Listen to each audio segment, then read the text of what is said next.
India stabilising factor in the Arctic, ये एक important aspect है।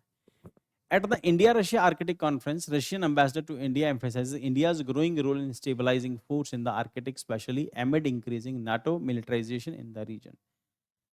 अब रशिया ये कह रहा है कि इंडिया की प्रेजेंस जो है बड़ी इंपॉर्टेंट है, क्योंकि इंडिया एक बड़ी डेमोक्रेटिक कंट्री है और आर्कटिक रीजन के अंदर नॉर्मली नाटो की इंटरफेरेंस बहुत ज़्यादा है।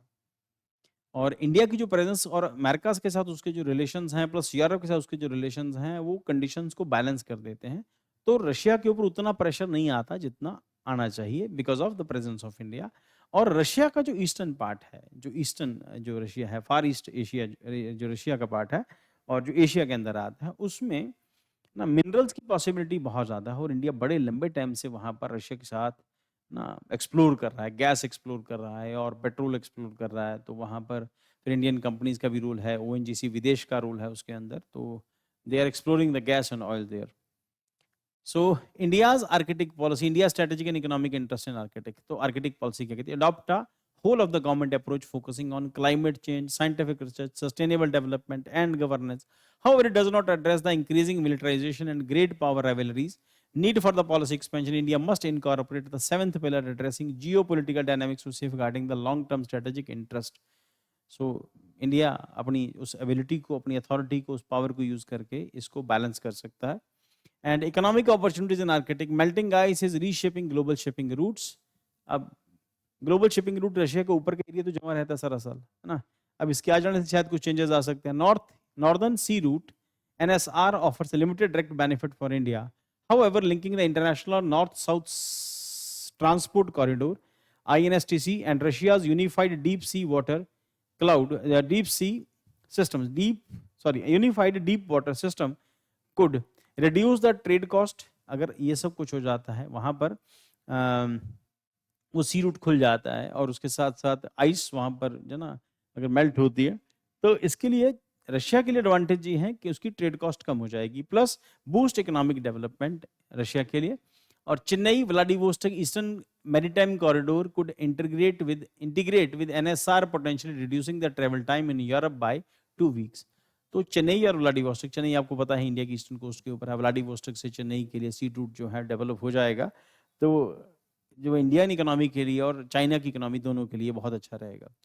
काउंटरिंग चाइनाज एक्सपेंडिंग प्रेजेंस, अब इसके बाद दूसरा बड़ा एस्पेक्ट ये है कि वहाँ पर जो इंडिया की प्रेजेंस है प्लस साथ साथ चाइना की भी प्रेजेंस है, और चाइना और रशिया के बीच में अगर ज़्यादा बेटर रिलेशन हो जाते हैं तो इंडिया के लिए वो भी बहुत अच्छा सिग्नल नहीं है।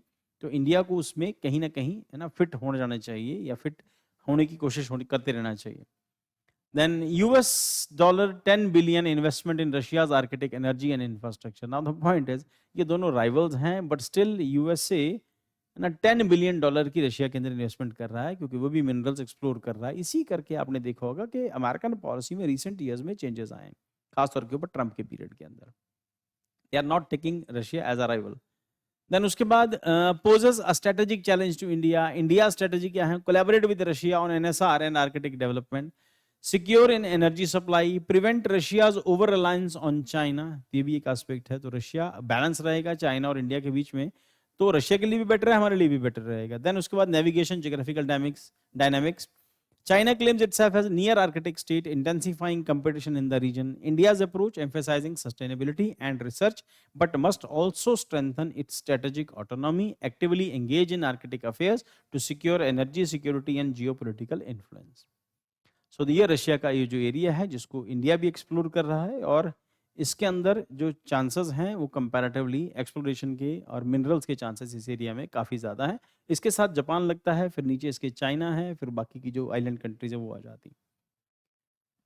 So India Russia relations in Arctic economic and strategic cooperation, India has invested $15 billion in Russian Arctic oil and gas project। कहाँ हम लोग $15 billion हम भी लगा के बैठे हैं। Russia controls 50 to 55% of Arctic coastline, making a key partner for India, strengthening bilateral trade and Arctic cooperation। 22nd Indo-Russia summit highlights expansion of trade and investment in Russia's Far East Arctic, जिसको हमने discuss किया। Then इसको joint working group of NSR established under the IRIGC Tech, और इसको देख लेना बेटा, ये टर्म मेरी याद नहीं आ रही। IRIGC टेक क्या है, इसको एक बार आप चेक कर लेना। कल लिखने भी लगा था फिर याद भूल गया मुझे। Target 100 billion bilateral trade by 2030 तक आने का, 100 बिलियन ट्रेड का इंडिया और रशिया के बीच में ट्रेड रिलेशन डेवलप हो जाने का टारगेट है। Geopolitical and energy security implications. Russia holds 80% of Arctic oil and gas reserves. As a global power shift moves towards Asia, India's energy security and Arctic engagement becoming crucial. क्योंकि India के लिए तो benefit रहा ना हमारे Russia के साथ relations का होना। India's role in stabilizing factor in the Arctic. India versus NATO militarization. NATO increasingly military presence in his disrupted areas. Arctic control activities since 2020. तो नाटो जब से बना है तब से उसने इस एरिया को कंट्रोल करके रखा है, क्योंकि उसको उस टाइम पर उसकी अमेरिका और चाइना के बीच में, अमेरिका और रशिया के बीच में, है ना, तो कोल्ड वॉर का पीरियड था। प्लस उस कोल्ड वॉर के फेज के बाद, है ना, जो शील्ड दी अमेरिका ने यूरोपियन कंट्रीज को, न्यूक्लियर शील्ड दी ताकि रशिया जब अटैक करेगा तो अमेरिका जानबूझ के एस्केलेट करना चाहता था। हालांकि यूरोप के साथ इतनी टेंशन नहीं है, बट हम लोग पास की हिस्ट्री देखते हैं तो कोई कंट्री भी रशिया पे रिलाई नहीं करती, खासतौर पर यूरोपियन कंट्रीज। प्लस उसमें अमेरिका के मिल जाता है क्योंकि वो भी यूरोपियन लैंग्वेज बोलता है। तो इसका कि रशिया को अपनी सिक्योरिटी के लिए, है ना, जो भी एफर्ट्स करने पड़े वहाँ पर, बेशक सोशलिज्म आया है जो भी वहाँ पर है, और रशिया को यूएसएसआर में कन्वर्ट अपने आप को किया उसने। There are so many things जो रशियन और वेस्टर्न वर्ल्ड की रेवलरी को कंटिन्यू रखते हैं। अभी भी वेस्ट जो है यूक्रेन के अगेंस्ट रशिया की, हालांकि वेस्ट रशिया की गैस के बिना सर्दियों में सर्वाइव नहीं कर सकता, पर still they are supporting Ukraine, है ना, ताकि रशिया को हमें नीचा करना है। और Russia is moving towards the warm waters of Black Sea, ना, तो ताकि वो मेडिटेरियन सी से पहुंचे, फिर वहां से वो अपना ट्रेड डेवलप कर सके। सो इसमें रशिया को इंडिया की जरूरत बहुत ज्यादा है, डेमोक्रेटिक और सबसे लार्जेस्ट इकोनॉमी होने के कारण। तो NATO's increasing military presence has disrupted Arctic Council activities since 2022. Russia supports India's scientific environment and commercial initiatives in the Arctic. So bilateral research cooperation in climate change, atmospheric studies, geoscience, glaciology and polar biology. India scientists studying the Arctic impact on South Asian monsoon. तो इसमें India और Russia ने भी एक project था monsoon को लेके, India Russia का एक प्रोजेक्ट, मुझे प्रोजेक्ट का नाम याद नहीं आ रहा। इन दोनों ने मिलके हम लोगों ने वो प्रोजेक्ट तैयार किया था। हमने क्लास में लिखा है हम लोगों ने इसको, ज्योग्राफी की क्लासरूम के अंदर। मौसम नहीं है, कुछ और है उसका नाम, अभी शायद करते करते याद आ जाए। तो Indian scientist studying Arctic impact on south Asia monsoon, तो ये भी कर रहे हैं हम लोग।